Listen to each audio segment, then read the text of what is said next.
The council chamber was silent, except for the sound of Lyra's breathing. She stood in the center of the circular room, her hands bound in energy restraints that hummed softly against her blue skin. Around her, 12 Velarix judges sat on elevated platforms, their faces cold and expressionless. She had known many of them personally. Some had been colleagues. One had been a friend. Now they looked at her like she was nothing. Lyra of House Velmer, the chief magistrate spoke, his voice echoing through the chamber. You have been found guilty of cultural contamination, treason against the Empire, and providing aid to inferior species. These crimes carry the penalty of immediate execution. Lyra kept her head high. She would not beg. She had done what she believed was right. Those humans in the slave camps had been children, families, people who deserved freedom. If saving them meant death, then she would die with dignity. But the magistrate was not finished. However, he continued, and Lyra saw something cruel flash in his eyes, the council has decided that death would be too merciful for someone of your standing. You were once a respected scientist. You held the rank of 3rd diplomat. Your family name carried weight across 7 systems. Death would make you a martyr to other fools who might sympathize with primitives. Lyra's heart began to pound. What could be worse than death? Therefore, we sentence you to permanent exile. You will be sent to a human colony world designated as New Haven. You will live among the creatures you chose to save. You will experience firsthand the primitive existence of these lesser beings. Your telepathic implants will be removed. Your rank will be stripped. Your family will be instructed to forget your name. You will become nothing, living with nothing. The other judges murmured their approval. Lyra felt her legs weaken. To live among humans, without her abilities, without her technology, without everything that made her Velarix. It was a fate designed to break her spirit completely. Do you have anything to say? The magistrate asked. Lyra looked at each of the judges in turn. I saved innocent lives. History will remember that I stood for what was right, even when my own people had forgotten what that meant. The magistrate's expression did not change. History will not remember you at all. Take her away. Guards grabbed her arms and dragged her from the chamber. The last thing she saw was the magistrate turning to discuss the next case, as if she had already ceased to exist. The medical procedure to remove her telepathic implants was painful and humiliating. Velarix doctors worked quickly and without compassion. When it was done, Lyra felt hollow inside, like part of her soul had been carved out. For her entire life, she had been able to sense the thoughts and emotions of others. Now there was only silence in her mind. They gave her simple gray clothing, the kind worn by laborers. Her fine robes were burned in front of her. Her identification marks were erased. Even her personal data crystal, containing a lifetime of research and memories, was destroyed. She was allowed to keep nothing. The transport ship was small and uncomfortable, designed for cargo rather than passengers. Lyra sat alone in a holding cell for the 3-week journey to New Haven. A single guard brought her food once a day, but never spoke to her. She was already a ghost. During those long weeks, Lyra thought about the humans she had helped escape. There had been 43 of them, mostly children and their parents. They had been captured during a Velarix raid on a small settlement. The Empire had planned to use them for labor in the mining colonies, where most humans died within 2 years. Lyra had been assigned to process them, to catalog them like inventory. But when she looked into their eyes, she had seen something her people claimed did not exist in lesser species. She had seen hope, fear, love, intelligence, everything the Empire said only the Velarix possessed. She had falsified the records, marking them as unsuitable for work. Then she had arranged for their quiet transfer to a human rescue ship waiting at the edge of the system. It had been dangerous and foolish, but it had been right, Now she would pay the price for that choice. When the transport finally arrived at New Haven, Lyra was pulled from the cell and marched to the landing platform. The planet was smaller than she expected, with only one small continent visible from orbit. The air smelled strange when they brought her outside, full of unfamiliar vegetation and something else.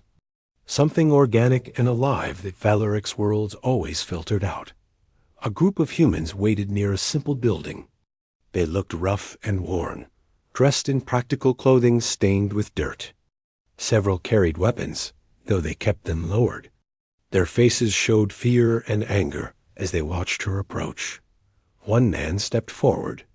He was tall for a human, with dark hair touched with gray at the temples. His face was lined with stress and hard work. His eyes were sharp and measuring. "I'm Doyan, colony administrator," he said. His voice was flat and unwelcoming. "I've been ordered by Earth Alliance Command to accept custody of you. I want to make one thing clear. You're not a guest here. You're a prisoner. You'll work like everyone else. You'll follow our rules. And if you cause any trouble, we have cells that will hold even a Valerix." Lyra nodded. She had expected nothing less. "Do you understand me?" Doyan demanded. "Yes," Lyra said quietly. Her voice sounded strange to her own ears. She had not spoken aloud in weeks. Doyan studied her for a long month. "We lost good people to your kind. My own brother died in a Valerix attack 7 years ago. So don't expect sympathy. Don't expect friendship. You'll get food, shelter, and work assignments. Nothing more." He turned to one of the other humans, a younger man with kind eyes that seemed out of place in his weathered face. "Hyen, you're responsible for her work detail. Keep her away from the children in the main settlement until we're sure she's not a threat." The man named Hyen nodded reluctantly. He looked at Lyra with an expression she could not read. Not quite hatred, but not kindness either. Just careful neutrality. "Come on," Hyen said. "I'll show you where you'll be staying." As they walked away from the landing platform, Lyra looked back once at the transport ship. It was already preparing for departure, eager to leave this backwater colony. Soon it would return to the Empire, to the gleaming cities and advanced technology, to everything she had lost. Lyra turned forward and followed the human named Hyen into her new life. The exile had begun. The quarters they gave Lyra were small and basic. A single room with a narrow bed, a table, and a washing basin. The walls were made of some kind of pressed material that looked nothing like the crystalline structures of Valerix buildings. There was a small window that looked out over fields of growing crops. It was primitive and simple, but it was clean. Hyen stood in the doorway, watching as she examined the space. "Work starts at dawn," he said. "That's about 6 hours from now. Someone will bring you work clothes and boots. The facilities are down the hall. Meals are served in the common building at set times. Don't be late." "Thank you," Lyra said. Hyen paused, as if surprised by the courtesy. "Don't thank me. I didn't ask for this job." He left without another word. Lyra sat on the bed and felt the exhaustion of the past weeks crash over her. She lay down, still wearing the gray clothing from the ship, and closed her eyes. Sleep came quickly, but it was not peaceful. Dawn came too early. Someone knocked hard on her door and left a bundle of clothing outside. Lyra dressed quickly in the rough work pants and shirt. The boots were heavy and uncomfortable. She had never worn anything like them. On Valerix worlds, clothing adapted to the wearer automatically. These human clothes did not care about her comfort. The common building was already full of people when she arrived. Conversations stopped as she entered. Dozens of human eyes turned to stare at her. The room fell silent except for the clatter of eating utensils. Lyra kept her head down and moved to the food distribution area. A woman served her a bowl of something warm and grain-based, along with a piece of bread and a cup of dark liquid. The woman did not speak or make eye contact. Lyra found an empty table in the corner and ate alone. The food was bland but filling. The dark liquid was bitter and hot. She learned later it was called coffee. Hyen appeared when she finished eating. "Come on," he said. "Your assignment is in the eastern fields. We're planting new crops today." The work was harder than anything Lyra had ever experienced. Her people used machines and technology for everything. Physical labor was something only the lowest classes did on Valeric's worlds, and even then, it was automated as much as possible. But here, humans worked with their hands. They dug in the soil, planted seeds, carried water, pulled weeds. Hyen showed her what to do, demonstrating each task with practiced efficiency. Then he handed her tools and expected her to match his pace. By midday, Lyra's hands were blistered. Her back ached. Her blue skin was covered in dirt. She had never felt so exhausted in her life. The other workers ignored her completely, moving past as if she did not exist. During the brief rest period, Lyra sat on the ground and drank water from a container Hyen provided. He sat nearby, watching her with that same neutral expression. "Why are you here?" he asked suddenly. Lyra looked up, surprised by the question. "I was sent into exile." "I know that part. I mean, why were you sentenced? What did you do?" She hesitated. Would he understand? Would he care? "I helped 43 humans escape from Valeric's slave camps. Children and their families. I falsified records and arranged their transport to a rescue ship." Hyen's expression changed slightly. Something flickered in his eyes. "You saved human lives?" "Yes. And they punished you for it by sending you here. They said death would be too merciful. This exile is meant to break my spirit." Hyen was quiet for a long moment. Then he stood up. Break time's over. Back to work. But Lyra noticed that afternoon, he showed her easier ways to do some tasks. He demonstrated techniques that saved energy and prevented more blisters. He did not speak much, but his actions were slightly less cold. The days became a blur of hard work. Lyra's body adapted slowly to the physical demands. Her hands developed calluses. Her muscles grew stronger. She learned the rhythms of the colony. Wake before dawn. Work through the morning. Brief rest. Work through the afternoon. Communal meal. Sleep. The colonists continued to avoid her. Some glared openly. Others simply pretended she was not there. She understood their hatred. The Valeric's empire had caused them enormous pain. She wore the face of their enemy. 3 weeks into her exile, everything changed. It was late evening when the alarm sounded. A harsh ringing that brought everyone running from their quarters. Lyra followed the crowd to the main square, where Doyon stood with several armed colonists. "Valeric's patrol ship just entered orbit," Doyon announced. "They're demanding to inspect the colony. Everyone to assign positions. Now." Panic rippled through the crowd. A Valeric's inspection could mean anything. Raids, arrests, destruction. The colonists scattered to defensive positions, old but functional. Hyen grabbed Lyra's arm. "You need to hide. If they find you here, they'll destroy the colony," Lyra finished. She knew how the Empire worked. They would see her presence as proof that humans were harboring Valeric's criminals. It would give them an excuse for violence. "This way," Hyen said, pulling her toward the equipment storage buildings.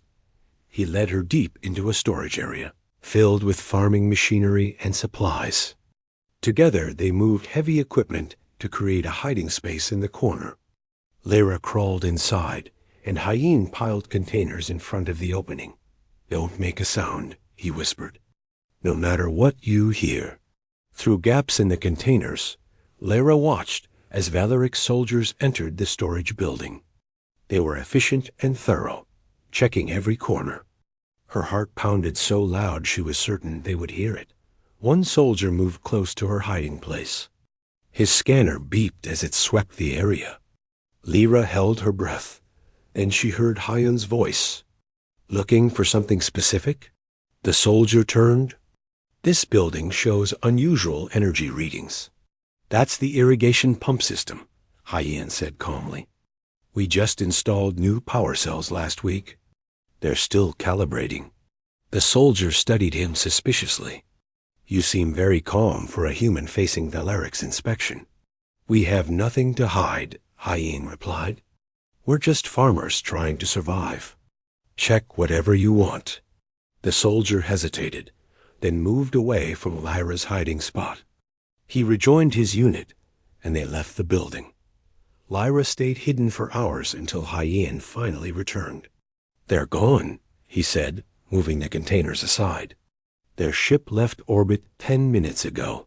She crawled out, her body stiff from staying still so long. "You protected me. You risked yourself." Hyun looked uncomfortable. "I wasn't going to let them take you. You saved human lives. That means something. But I'm Valerix. Your enemy." "No," Hyun said firmly. "The Empire is our enemy. You're just someone who made the right choice and paid the price for it. That makes you different." It was the first real kindness any colonist had shown her. Lyra felt something unfamiliar in her chest.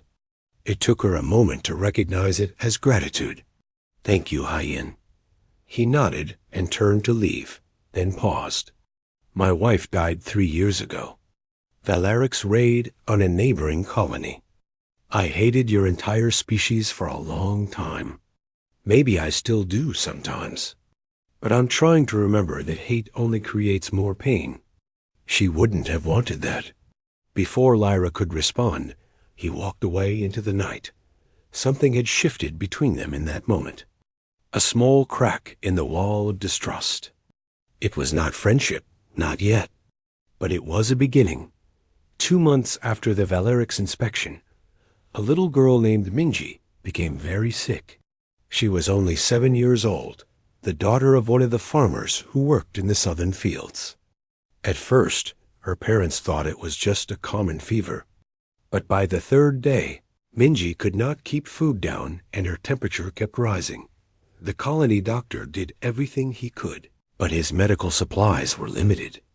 New Haven was a frontier colony, far from major Earth Alliance trade routes. They had basic medicine, but nothing advanced. By the 5th day, Minji's condition was critical. Lyra heard about the sick child while working in the fields. She overheard 2 women talking, their voices tight with worry. One of them was crying. "They say she might not make it through the night. Dr. Kim doesn't know what's wrong with her." Something in Lyra's memory stirred. The symptoms they described sounded familiar. During her years as a research scientist, she had studied diseases across multiple species.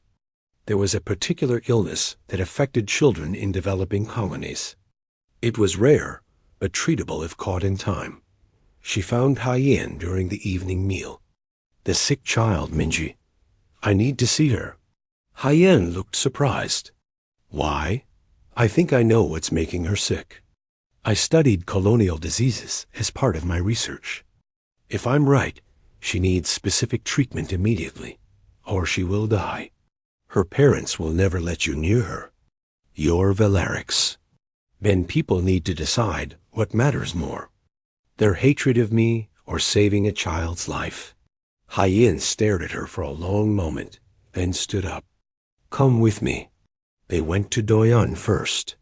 The colony administrator listened to Lyra's explanation, with skepticism clear on his face. "And if you're wrong? If this is some kind of trick?" "Then the child dies anyway," Lyra said bluntly. "She's dying now. What do you have to lose by letting me try to help?" Doyon made the decision quickly. They went to Minji's quarters together. Her parents were exhausted and desperate. When they saw Lyra, the father moved to block the door. "Please," Lyra said. I believe I know what is wrong with your daughter. It's called Tarvik syndrome. It affects children in colonies where the soil has high concentrations of certain minerals. The local food absorbs those minerals, and children's developing bodies can't process them correctly. If untreated, it causes organ failure. The mother grabbed her husband's arm. How do we treat it? You need to flush the minerals from her system using a specific combination of nutrients and clean water.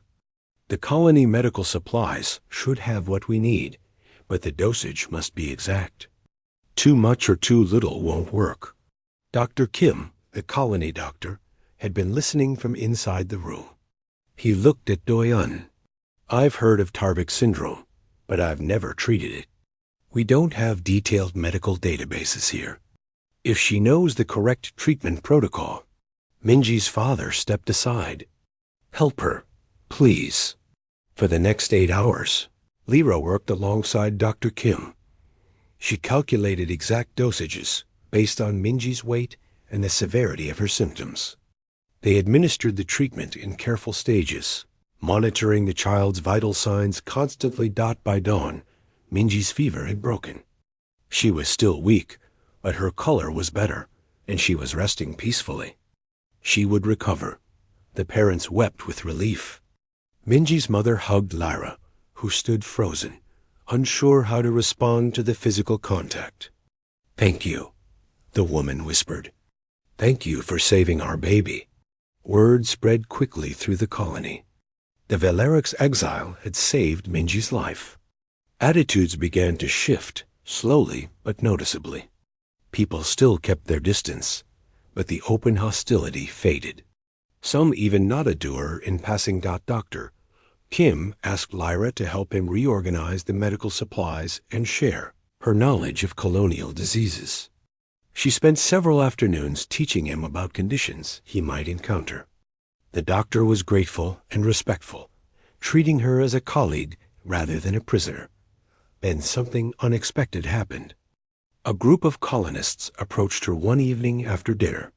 One of them, a woman named Hannah, who taught the colony's children, spoke for the group. We've been talking, Hannah said.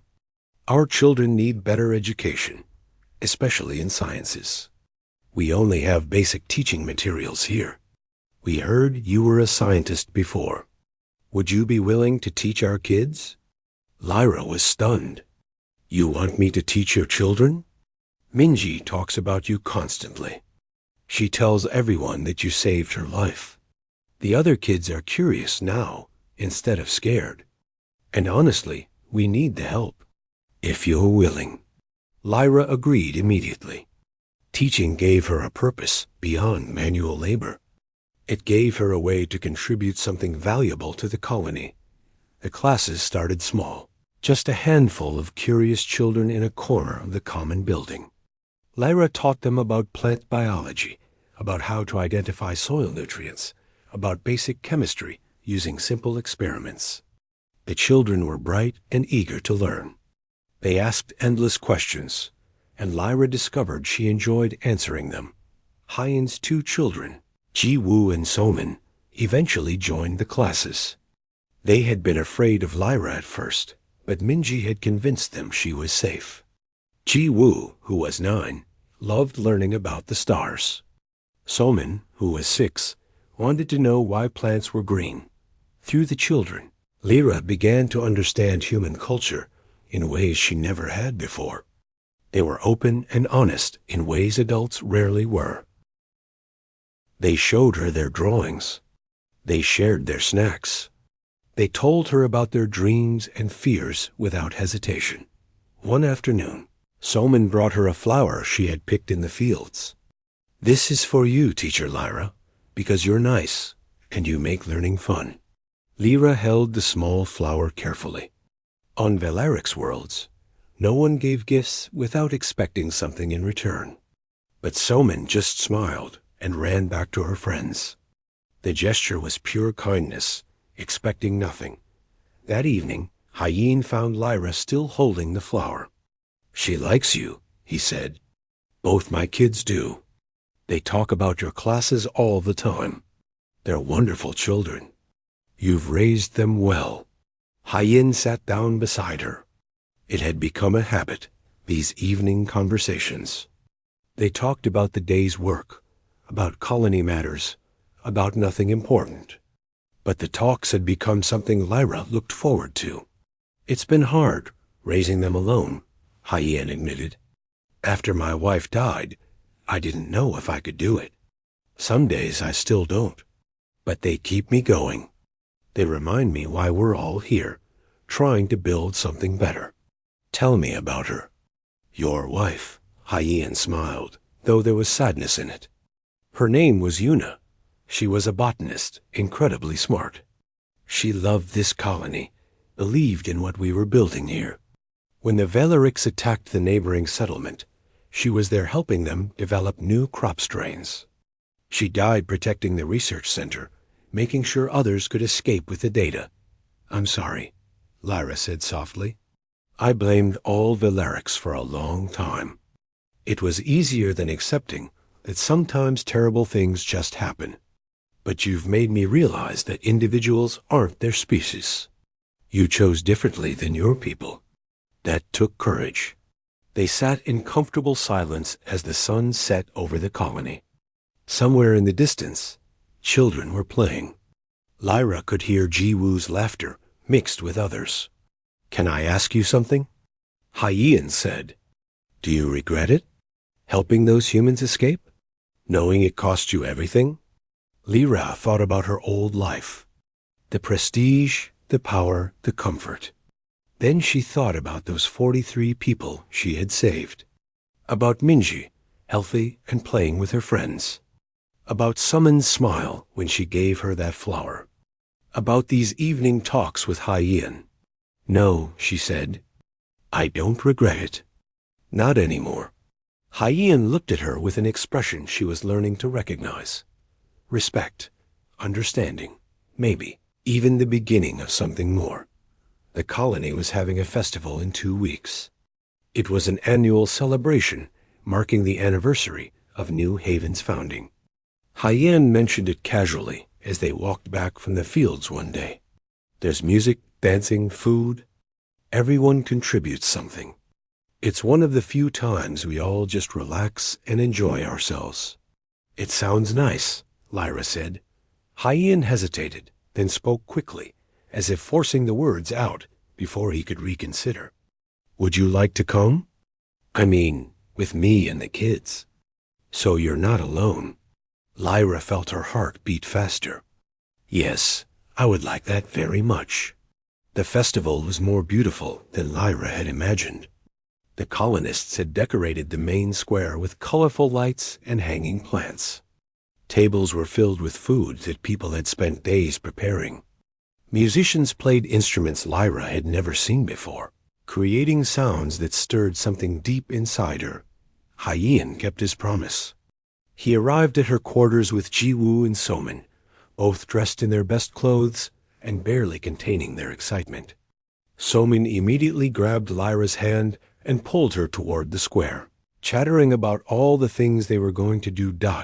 For the first time since arriving at New Haven, Lyra felt like she belonged. People smiled at her. Some even greeted her by name. She was no longer the Valeric's prisoner. She was Teacher Lyra, the one who saved Minji, the one who taught their children. The evening passed in a blur of new experiences. She tried human foods she had never tasted before. She watched children perform a play they had written. She listened to stories and jokes and laughter. Then Hyen asked her to dance. Lyra had never danced before. The Valerics did not have such customs. But Hyen showed her the simple steps, his hand warm in hers. And suddenly, it did not matter that she was clumsy or that she stepped on his feet twice. What mattered was the music, and the moment, and the way he smiled at her, like she was the only person in the world. Thank you for this, she said quietly as they moved together. For what? For seeing me. Not what I am, but who I am. Hyen's expression grew serious. Lyra, I need to tell you something. I've been trying to figure out how to say it for weeks now. But before he could continue, the music stopped abruptly. The festival lights dimmed. An alarm began to sound, harsh and urgent. Diane's voice came over the colony's communication system. Everyone to emergency positions. Valeric's fleet detected entering orbit. Multiple ships. This is not a drill. The festival dissolved into organized chaos. Parents grabbed children. People ran to defensive positions. Hyen looked at Lyra with fear in his eyes. Not just a patrol ship this time. A fleet. Why would they send a fleet? They found out quickly enough. Diane gathered the colony leaders in the command center. Hyen brought Lyra with him, despite some protests. The communications officer played the message from the Valeric's fleet commander. Human colony designated New Haven. Your agricultural productivity has increased 40% in the past 3 months. Our analysis indicates the use of advanced technology inconsistent with your authorized capabilities. We suspect illegal technology transfer. Surrender all advanced equipment and any Valeric's individuals for interrogation, or your colony will be destroyed. You have 6 hours to comply. The room erupted in angry voices. Everyone knew what interrogation meant. The Valerics would take whatever they wanted and then destroy the colony anyway. They had done it before to other settlements. Duyun held up his hand for silence. He looked directly at Lyra. Is this about you? Are they looking for you? Partly, Lyra admitted, but also the improvements to the colony. I shared agricultural knowledge, better irrigation techniques, crop rotation methods. Nothing that violates technology transfer laws, but enough to make them suspicious. They'll destroy us either way, said one of the council members. If we give them nothing, they'll attack. If we surrender you and admit to receiving help, they'll still attack. We have no good options. Lyra stood up. Yes, you do. I'll surrender myself. I'll tell them the technology improvements were all my doing, that the colony had nothing to do with it. That might satisfy them enough to leave New Haven alone. No, Hyen said immediately. They'll kill you. Better me than 3,000 people. This is my fault. I should never have shared my knowledge. I put you all at risk. You saved lives here, Doyun said quietly. Minji, others we don't even know about yet. You've helped this colony survive. We don't abandon our own. Lyra felt tears threaten for the first time since arriving on New Haven. I'm not one of you. I'm Valeric's. I'm the reason they're here. You're one of us, Hyen said firmly. Several others nodded in agreement. Then we fight, said another council member. We have some weapons. We can make a stand. Against a Valeric's fleet? Doyun shook his head. We'd last maybe 10 minutes. We need a different approach. For hours they debated and planned. Lyra told them everything she knew about Valeric's military protocols, their standard procedures, their weaknesses. The colonists shared ideas, some practical, some desperate. Finally, a plan emerged. It was risky and relied heavily on bluffing, but it was their only chance. They spent the next 4 hours preparing. Engineers modified farming equipment and mining machinery to emit energy signatures that might read as military-grade weapons on Valeric scanners. They buried old excavation charges in strategic patterns around the colony that could look like an organized minefield. They positioned every weapon they had in ways that maximized their apparent numbers. Most importantly, they prepared a message. Hyen insisted on being the one to deliver it. With 30 minutes left before the deadline, Hyen sent the transmission to the Valeric's fleet. Lyra stood beside him in the command center, terrified for him and for everyone. Valeric's fleet, this is Hyen Park, speaking on behalf of New Haven Colony. We deny your accusations of illegal technology transfer. Our improvements came from hard work and innovation, not outside help. We will not surrender anyone to you. The Velarix commander's face appeared on the screen. He looked annoyed and impatient. Then you choose destruction. A foolish decision for primitives. We're not as primitive as you think, Hyen said calmly. Scan the colony carefully before you make threats. We've been preparing for Velarix attacks for years. We have defensive capabilities you might not expect from a simple farming colony. The commander's expression changed slightly. Lyra knew he was checking his tactical displays, seeing the energy readings and signatures from the colonists' preparations. You're bluffing, the commander said, but there was uncertainty in his voice. Are you willing to risk finding out? Your orders are to avoid conflict with Earth Alliance forces if possible. We're registered with the Alliance. If you attack us without provocation and take significant casualties, you'll create an interstellar incident. Is interrogating one exile worth that risk? Lyra held her breath. Everything depended on the commander believing they were more dangerous than they actually were. The Velarix commander was silent for a long moment. Then he spoke to someone off-screen. More time passed. Finally, he turned back to the communication screen. We will file a formal complaint with the Earth Alliance about suspected technology violations. We will be monitoring this colony closely. If we find evidence of illegal activity, we will return with authorization for full military action. Consider this your only warning. The screen went black. Moments later, the sensors showed the Velarix fleet breaking orbit and moving away from the planet. The command center exploded with cheers and relief.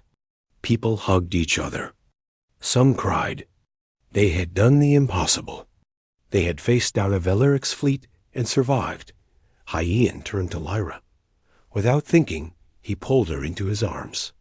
She held him tightly, shaking with reaction. You stood up to them, she whispered. For me, for everyone. You weren't afraid. I was terrified, Hyen admitted. But some things are worth being terrified for. Later, after the celebration had died down and people had returned to their homes, Hyen walked Lyra back to her quarters. The night was clear, and the stars seemed brighter than usual.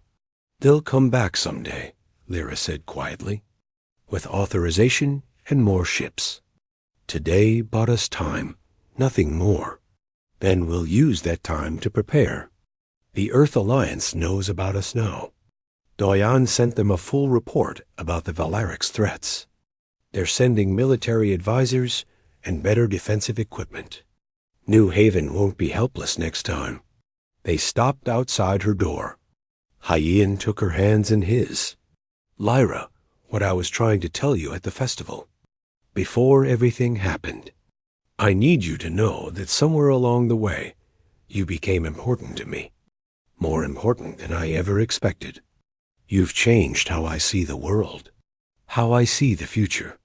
Lyra's heart raced. Hyen, you don't have to say anything now. I just needed you to know. Whatever happens, whatever comes next, I'm glad you're here. I'm glad you're part of our lives. He squeezed her hands once more, then left. Lyra stood alone in the darkness, processing everything. The exile that was meant to break her had instead shown her what it meant to have people willing to fight for you. To have someone look at you with such open affection that it made your chest ache. The weeks following the Velarix fleet's departure brought significant changes to New Haven. True to their word, Earth Alliance representatives arrived with military advisors and defensive equipment. The colony began installing real weapon systems and early warning satellites. New Haven was transforming from a vulnerable farming settlement into a protected community. Lyra's status changed as well. The Alliance formally granted her asylum and citizenship rights. She was no longer a prisoner in exile. She was officially a citizen of New Haven Colony, and by extension, a protected resident of Earth Alliance territory. The recognition came with unexpected attention. News of her story spread through human space. The Velarix scientist who saved human lives and was punished by her own people. The exile who helped defend a colony against her former species. Media requests poured in, but Lyra declined them all. She had no interest in fame.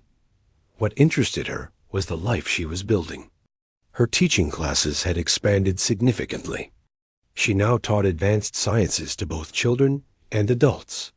The colony had built a small school building, and Lyra spent most of her days there, sharing knowledge that helped improve life on New Haven. She also worked closely with Dr. Kim, helping establish better medical protocols. Together, they created a comprehensive database of colonial diseases and treatments. Other frontier settlements requested copies of their work.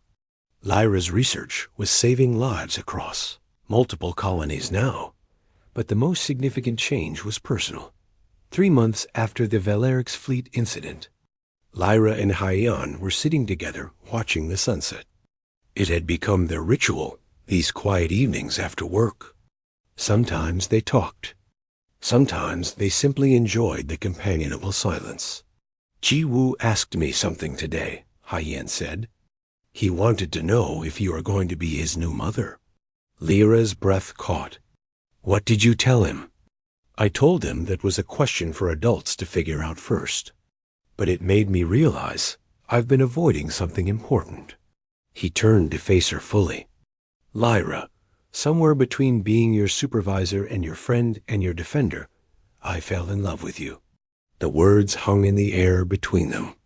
Lyra had suspected, had hoped, but hearing them spoken aloud made everything real. I love you too, she said softly. I didn't know I could feel this way.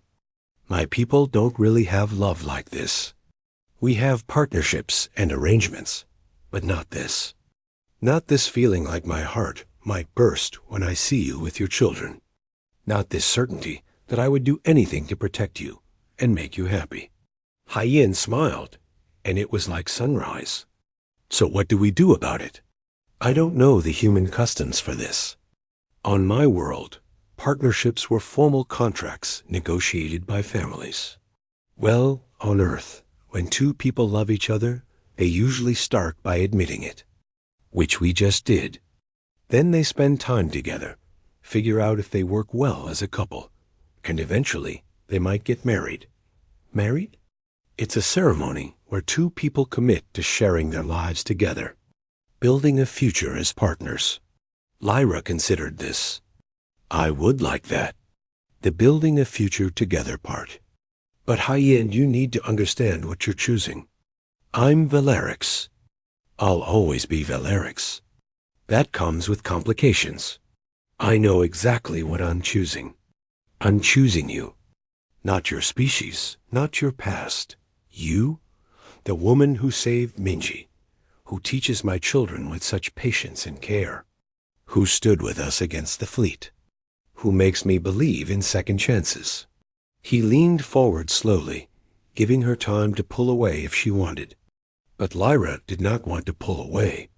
She had dreamed of this moment for weeks, though she had barely admitted it to herself. Their first kiss was gentle and tentative, two people from different worlds learning this new language together. When they finally pulled apart, Lyra was trembling. Was that acceptable? She asked, suddenly uncertain. Hyan laughed, the sound full of joy. That was perfect. They told Ji-woo and Somin together the next evening. The children's reactions were everything Lyra could have hoped for.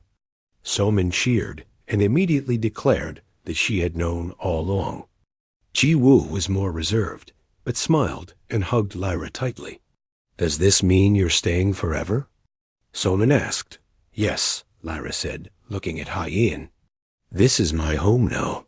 The colony celebrated their official partnership ceremony 6 months later. It was a blend of human and Valerix traditions, which mostly meant they had to create new traditions since Valerix didn't really have romantic ceremonies. Doyan, as colony administrator, officiated. Nearly the entire colony attended.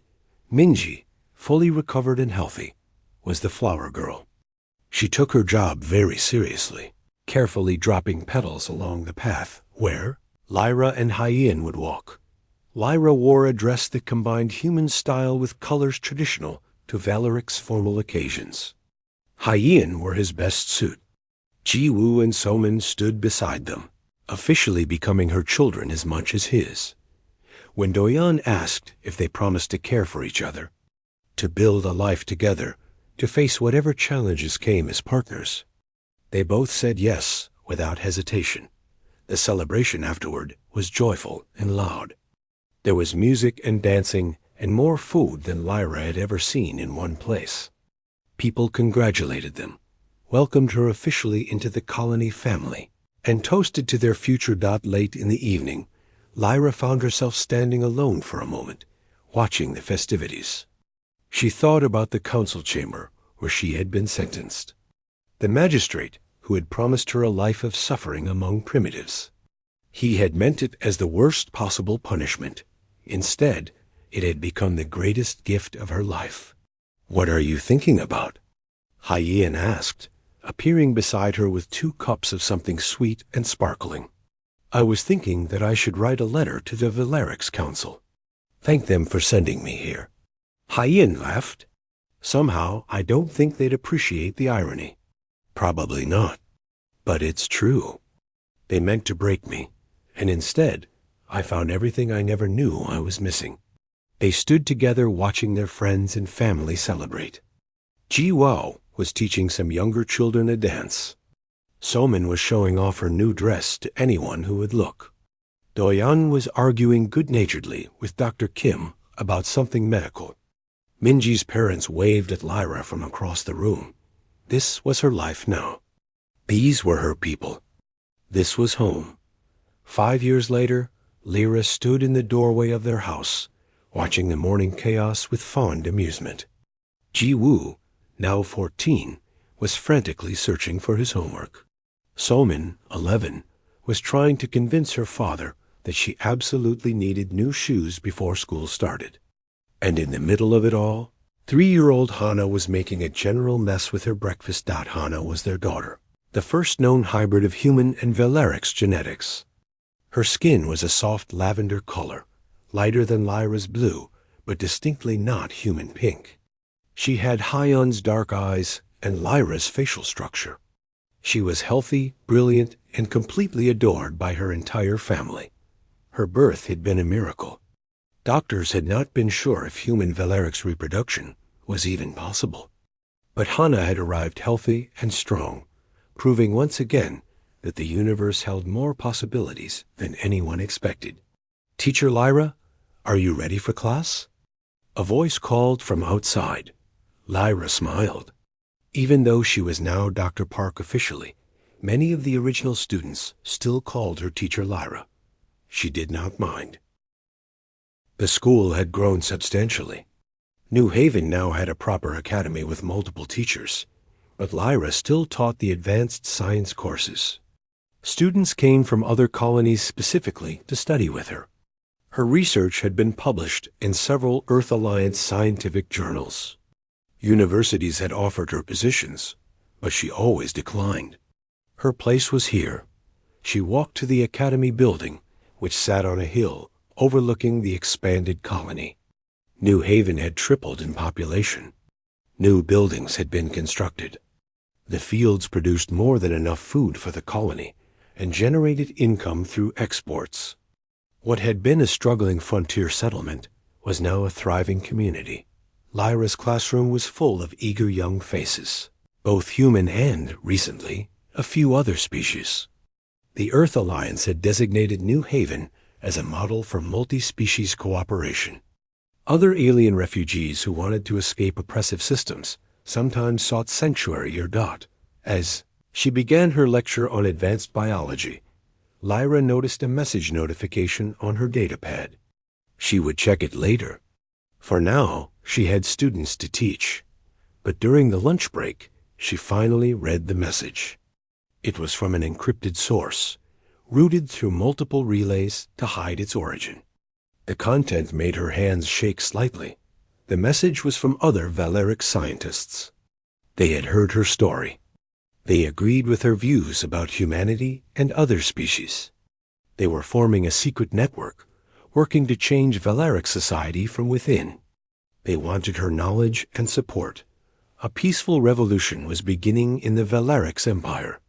Inspired by one scientist's choice to save human lives and accept exile rather than compromise her principles. That evening, Lyra shared the message with Hyen. They sat on their porch, watching Hana play in the garden with her siblings. The three children were building something elaborate with sticks and stones, their laughter filling the air. "What are you going to do?" Hyen asked. "I'm going to help them," Lyra said. "Carefully and safely. I'll share what I've learned about humans, about love, about building communities based on respect rather than power. If there's a chance to change things, even slowly, I have to try." Hyen took her hand. "Whatever you decide, we're with you. Always." Lyra leaned her head on his shoulder, watching their beautiful blended family. Ji-Wo was showing Hana how to stack stones properly. Somin was weaving flowers into a crown. The sunset painted the sky in brilliant colors that existed nowhere on Valeric's worlds. The council had sent her here to suffer, to be broken by primitive conditions and inferior beings. Instead, she had discovered what her advanced civilization had forgotten. That progress was not measured in technology, but in compassion. That strength came not from power, but from community. That the most important discoveries were not scientific, but personal. She had been banished to find punishment. Instead, she had found purpose, family, and a love that spanned the stars. The exile had been meant as an ending. But for Lyra, it had been a beginning. And the story was still being written. One day, one choice, one act of love at a time.